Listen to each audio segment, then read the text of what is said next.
Mario Andretti being chased by Danny Sullivan. Sullivan darts out, pulls alongside Mario Andretti. It's a drag race down the main stretch. Can Sullivan pull Andretti into the first turn, Ron Carroll? I got him, and it is Danny Sullivan gets him. Danny Sullivan gets him down. No, he's squirrely. No, he's spinning. Danny Sullivan spins, but he goes around twice and gathers it in. Absolutely incredible.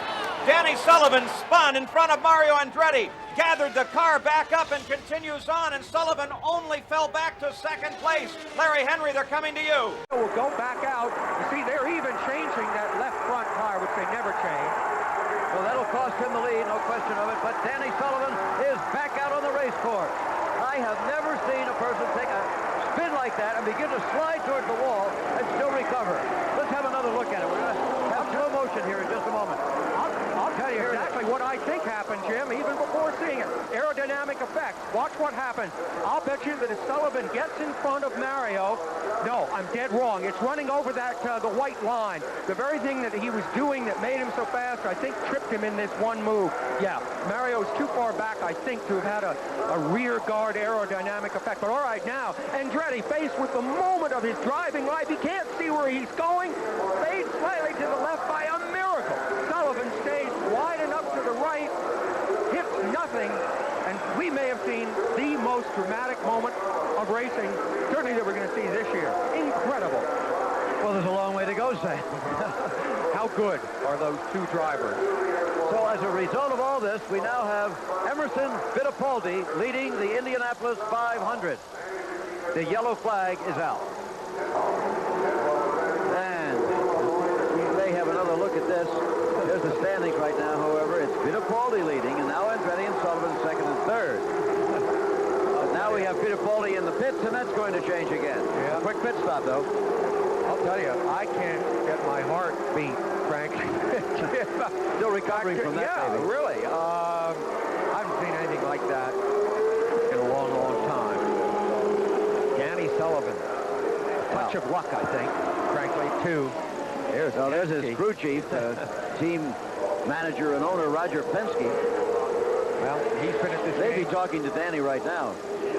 I don't think so. It's Derek Walker who talks to Danny on the phones, on the radio. Let's have another look at that, Jim, as we look at a different angle. Let's look at what Mario Andretti had to think about as all this was going on. Obviously, his first decision was to let Sullivan have running room on the inside. He didn't cut him off or anything. However, he didn't leave him a lot of room either, did he? So, all right. At the moment that Sullivan starts to lose it, and look at how quickly these cars can get away, Jim. It's so quickly. Andretti is suddenly driving blind here. As soon as the smoke starts to pour off Danny's tires. Mario, and this is with years and years of instinct, does the right thing. He didn't try to get between Danny and the wall. He went on the inside, which actually, although it looks easy here, in our shot is the harder driving move to make because he had to pinch the car down instead of letting his car go wide. So Mario probably owes the fact that he didn't get involved in that crash to his years and years of driving and his perfect racing instinct. So if either of those two drivers had been less talented or less experienced, that whole incident could have turned out much, much differently. Oh, yeah, no question. Andretti now back in the lead again. Sneva's moved to second, but he has to make a pit stop, and Danny is third. Fittipaldi out of it. All right. There is Vogler. It was Sneva trying to pass Vogler in turn one. Sneva's great run now has come to an end in the first crash. Tom Sneva out of his car, sitting on the pit wall, a little bit shaken, I'm sure. On the 123rd lap of schedule 200, there's Tom Sneva's wife. Yeah. On the right, Sharon Sneva. She doesn't know for sure. Right, so it's Vogler we have to worry about. Tom Sneva is clearly okay. Rich Vogler, who started 33rd, the last starter in the field. Got this ride literally at the last minute, getting into the race. Former USAC midget champion. All right, now here we come. That's Sneva on the outside, extreme left of your screen, and he is going to pinch down across No, he isn't either. There's Vogler taking the line. Sneva charges down into him. Well, he just suddenly went right. Yeah. And into the wall. Looked as if Sneva didn't see Vogler or thought he was further ahead of him. There's Sneva. Than he was. Down low. And someone just getting by there. And then, also hitting the wall. So they both did. Rich Vogler, a rookie who started 33rd in the field, 35 years old, however. He's been around for a while. First passed his driver's test here in 1980.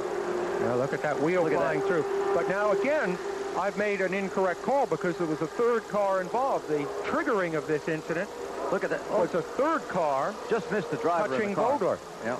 Sneva, here we go. Here's where the action starts. The car on the left here, which is Howdy Holmes. Look at that. It's Howdy Holmes that triggers the incident as he comes down on Rich Vogler. Sneva it wasn't Sneva's fault even remotely. Sneva, my God, there's Andretti in the middle of all this. Yep. Andretti gets by it. Incredible. And there was Sneva just beginning to go down in the bottom left-hand corner. Yeah, Sneva spinning apparently needlessly, frankly. He wasn't that close to the action. Andretti was able to get by.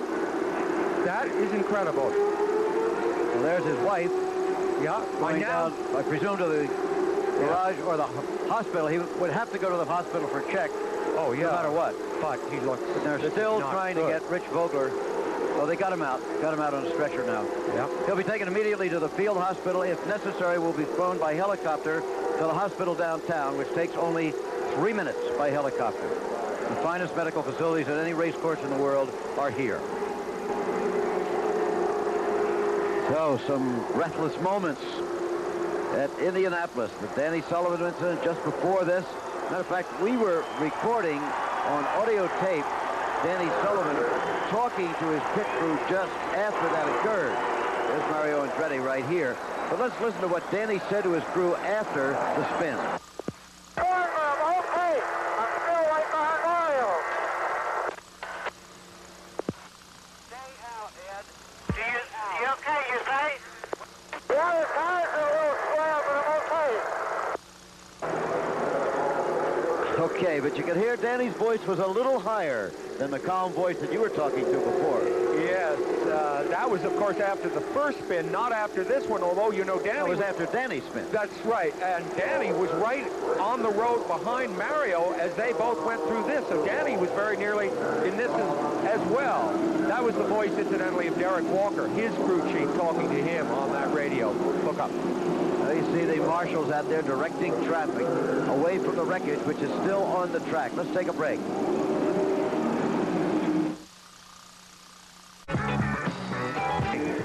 I'll read you loud and clear, Sam. The last incident, it's as if lightning is striking all around you. What was it like from your perspective? Pretty frightening, actually, because we were going in there quick, and I saw those guys get tangled up, and one of them go up into the wall, and then Sneva stood on the binders, and to kind of get his act together, he spun it right in front of me, and I just barely missed him. How about your own spin at the same turn a little bit earlier? Not since Jim Clark in 1966 have I seen anyone control a car that way. Well, I wish I could take the credit, Sam, and say that I was controlling it. I was just holding on, and that was my fault. We just had a little miscommunication, and I thought it was right towards the end of the race, and I needed to get by Mario. It seemed as if you had been running a line very, very low, down over the white line, the yellow line. Was that part of what threw you out of control? Absolutely. I had to go all four wheels down underneath there because Mario was leaning on me pretty good going into turn one. And just when I came back and hit it, the painted stripes, it just spun it around. With all the things that have happened to you in the last few minutes on this racetrack, do you find yourself feeling okay nonetheless, feeling pretty normal? Feeling great. I'm having a fabulous time out here, and I think it's been a pretty clean, good race so far. Good luck to you. Thank you, Danny. Thank you. Very interesting, Sam, that he said he thought it was near the end of the race when they had about 80 laps to go. Is that normal? No, that isn't. As he said, though, it's a miscommunication. He probably had to go for it, probably. Okay, Danny Sullivan. Well, we said at the beginning he might be a factor and that he was a very interesting young man and one of the glamour figures of the sport right now. Let's meet Danny Sullivan. If you were writing a movie, you might name your race driver Danny Sullivan and cast an actor who looks and lives like this.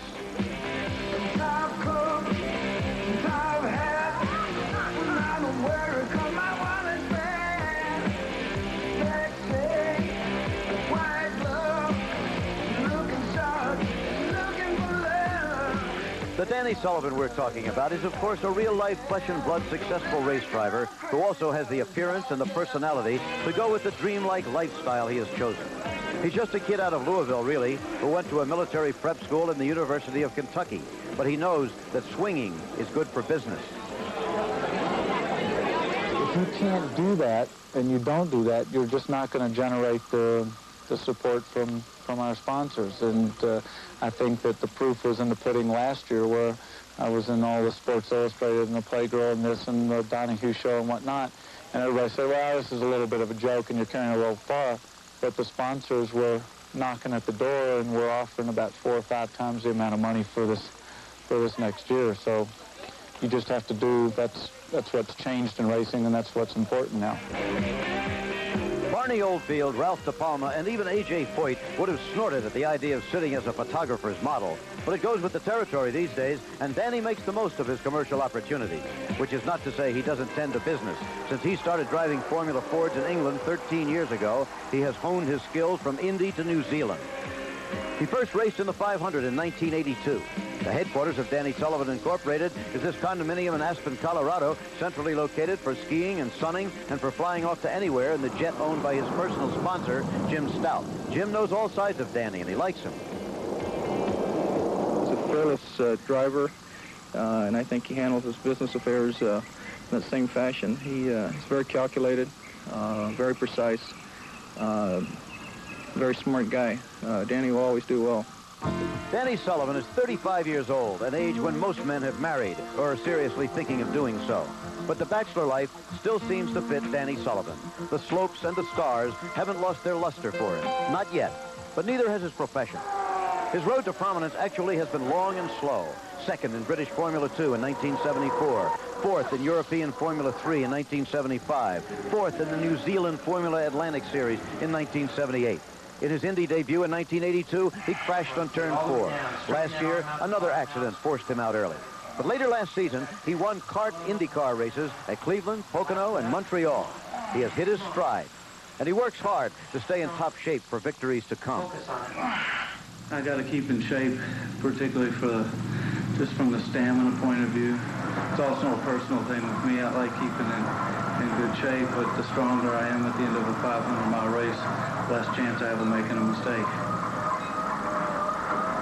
I think the happiest moment of all the job, the whole racing, is just when I get to go out and actually do the race and buckle up, and then you don't have the telephone and don't have everybody out there. You're just doing what you do best and can concentrate on that. And I think that's the only piece I really ever get out of the whole job. The last line, very interesting. The only piece he gets out of the job is being out there where he is right now.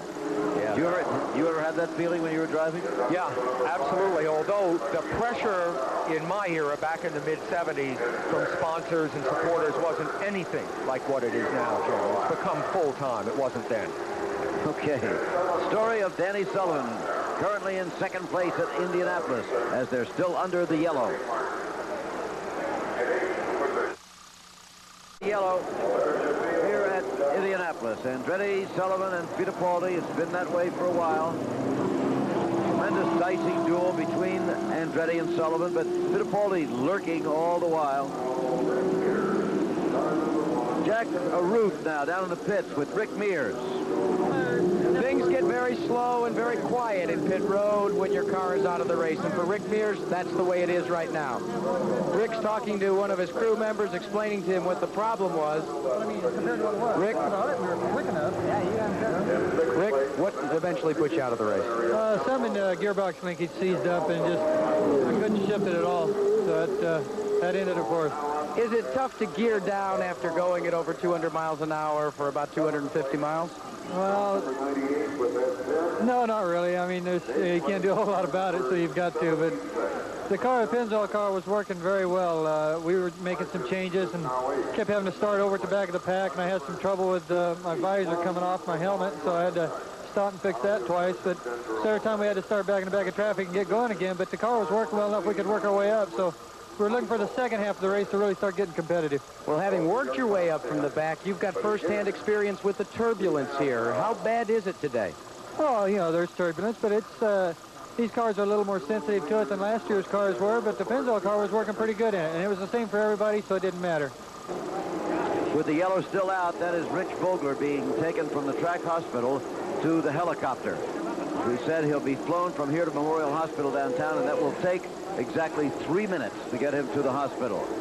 Bill Fleming is out there at the track hospital with Dr. Bach. Bill?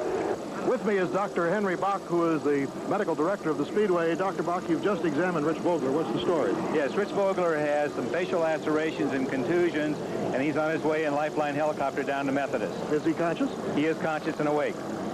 So you're really not that concerned?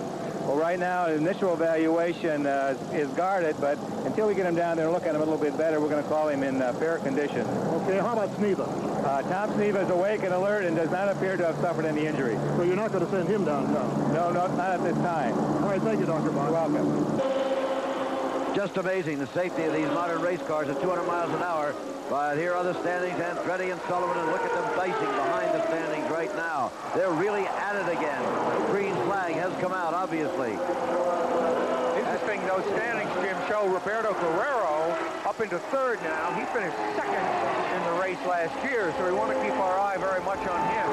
It's a way of just creeping up through the standings. That's the way he did it last year. Yes. But look at this. This is a repeat, it looks like, of what we saw a while ago until Danny Sullivan tried to pass Mario Andretti and the wild incident occurred. Yep. Let's see how he sets him up this time, if he can catch him. Well, once again, he seems to have the speed to close in on Mario in the turns. Watch that Danny runs that lower line. Mario is holding a fairly high line, the sort of thing you'd expect from Richard Petty in stock car racing. And it's giving Danny a chance, certainly to look very aggressive, attacking down there. Danny, of course, is one of these overnight discoveries, right, Jim? He began racing in 1972. So he has got tremendous experience.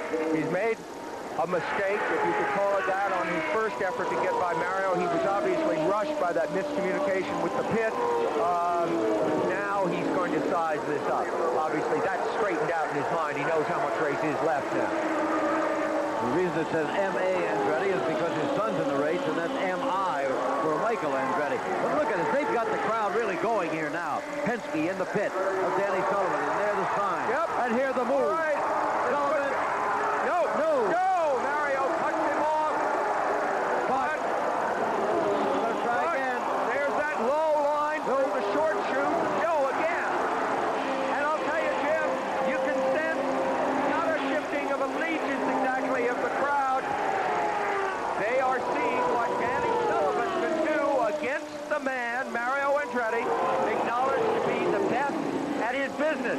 Then here's Danny giving him a run for his money. And the emotions of the crowd is the case of sentiments against the future, perhaps. Yep. And you can imagine the ambivalence that Paul Newman must feel, incidentally. Look at this. Owning. Yep. Here he comes. Yeah.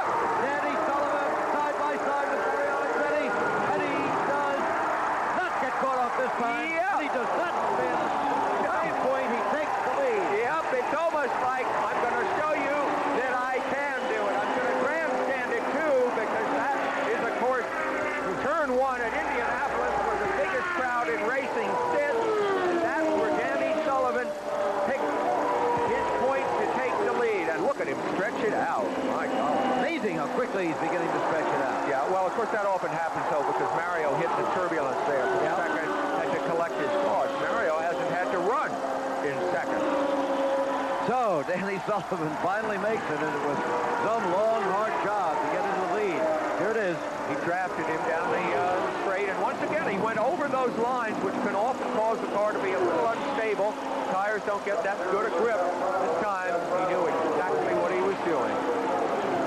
Nifty stuff. I was going to say, you know, that Paul Newman used to sponsor Danny Sullivan in the Can-Am series, Jim. So he was a big booster of Danny's 3 or 4 years ago. I imagine he's looking at this with some conflicting emotions right now. Two men that he's supported and admired their skills. Weather, by the way, continues perfect, at least for spectators. Maybe a little hot in the race cars, although Bobby Rahal told us earlier from his car that it wasn't bad at all, really. Clear skies, however, that's the important thing. Just a gorgeous Memorial Day weekend and great racing at Indianapolis.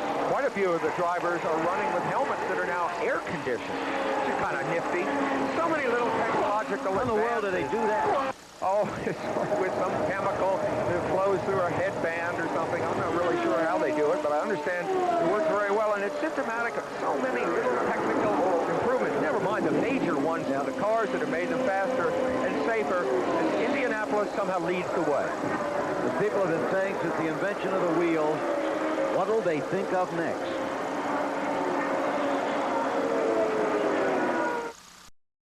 Sullivan still leads the race. Andretti second. Roberto Guerrero of Colombia. Very much a presence in third place in the race. Well, look at the speed, the feeling that you're getting. That's very realistic. Yes, and yet at this stage of the race, Jim, often the drivers are almost anesthetized by the speed. The track is so smooth. The wall on the outside, there's Danny. Danny Ongais in trouble. Danny Ongais. The car is so instantly recognizable. That black car, he's driven the same kind of paint job for so many years. And all you can say, Jim, is it's good to see him out of the race, not in the wall. That's about all you can say. What a disappointment. He's been driving a very fine race in and out of 8th and 9th place in the last few laps. The Hawaiian-born Danny Ongais, very much respected driver in the business.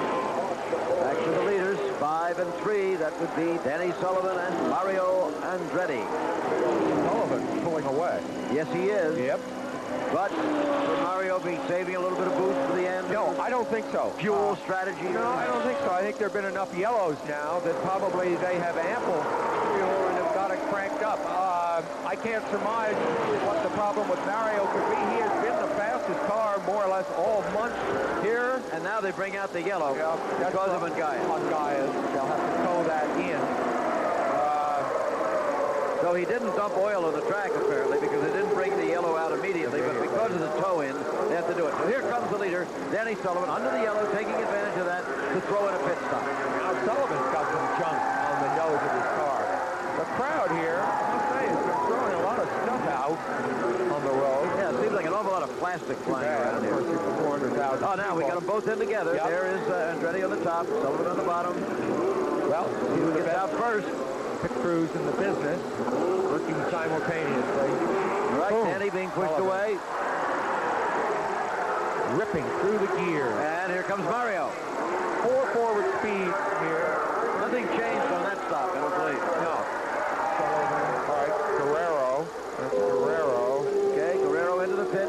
Still going well in third place in the race. Come up to third. Guerrero had a marvelous drive here last year. Had a spin right at the end. You remember that? Okay, looks like they're ready to go.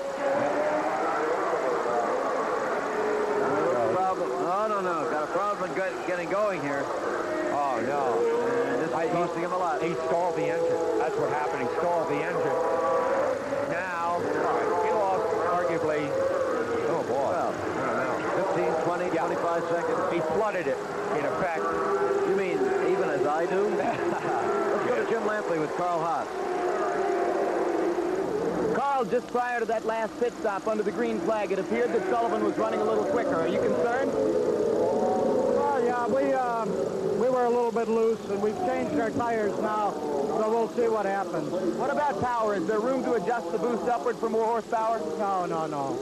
We're at maximum boost all the time. All right. That's the word from here in Mario Andretti's pit. Let's go to Jack Arute at Danny Sullivan's pit. We've talked about fuel and the concern for it in some camps. It does not seem to be a concern here in the Penske camp with Danny Sullivan at the controls. You can see the fuel tank here and the measurements that are being taken. After this last pit stop, there was approximately 100 gallons left to go the remaining distance in this race. By our calculations, that would figure out, well, you'd only have to get about 1.2 miles per gallon, and the USAC rules call for well above that, about 1.7. So plenty of fuel left in the tank of Danny Sullivan. Okay, still under yellow. That's a report from Jackaroot. Danny Sullivan leading Mario Andretti, but Andretti has a chance to close up here under the yellow. That is allowed. It'll be a very close start. Oh, it's been going on so long, since 1911. The favorite place is Gasoline Alley.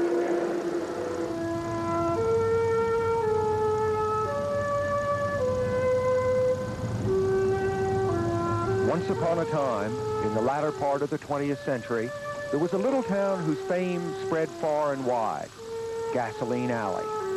For most of the year, the little town is deserted.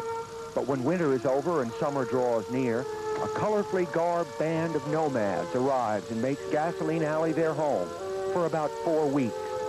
Early morning, and life begins much as it does anywhere, with domestic duties and the sense that methodical preparation is a sort of shield for the uncertainties of what's to come.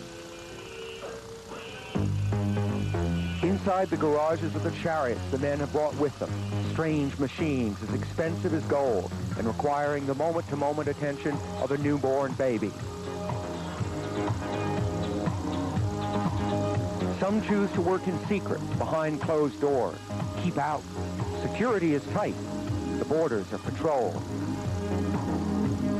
The cars, hidden away, mysterious, receive all the attention. Machines are the focus here, not horticulture. It's crowded. It's crowded inside the garages, where the cars take up most of the space, and outside, where like tugs in a busy harbor, the tractors are always at work. Those who live here have to have patience, good humor, and a submariner's tolerance for living at close quarters, and they're always on display, like the inhabitants of a zoo. After qualifying, each garage gets its own address. The higher the number, the better the real estate, the deeper the envy of those who stand outside. This was Boardwalk. Uptown or downtown, though, the work goes on. The rest are to exist at all.